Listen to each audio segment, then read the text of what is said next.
तर कशा काय मंडळीनो, तर आज नाश्त्यात असा चण्याची उसळ आणि चपाती. तर येवा नाश्ता करू. आणि फायनली आपला नाश्ता सुरू.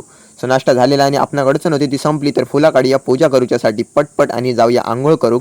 तर आंघोळ आपली झालेली असा आणि टाईम झालेलो पूजेचो. सो फायनली पूजा पण स्टार्ट. तर श्री स्वामी समर्थ, जय जय स्वामी समर्थ. सो फायनली आपण गाडीवरती निघालो आणि बाहेरला लक्ष पडलो तो म्हणजे ढगांकडे.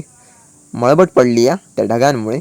सो आपण भाड्याक निघाया. सो फायनली भाड्याक निघालो आणि मग लक्ष पडलं गॅसवर रेड काडी म्हणजे डेंजर झोन.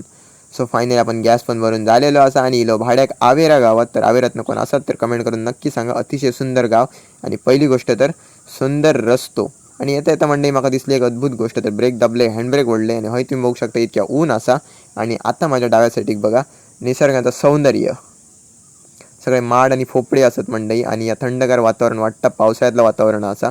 आणि ह्या तुमका बघूक मिळताला फक्त आणि फक्त आमच्या कोकणात. आणि ह्या बघून तुमका तर समाधान भेटलं असताना पण माका पण भेटला. आणि थोडंसं पुढे गेल्यानंतर 1.5 किलोमीटर रस्तो माका असं भेटलो खडखडो. सो एका काय करूक शकणार नाही. सो फायनली कुडात इलो आणि आज नाश्त्यात काय घेतलंय बघा. आणि असो आपण मनवात. सो आंबोळी आणि चटणी आणि ही खाऊन डायरेक्ट घराकडे. कारण आज शुक्रवार, तर शुक्रवारचं वातावरण असता शांत.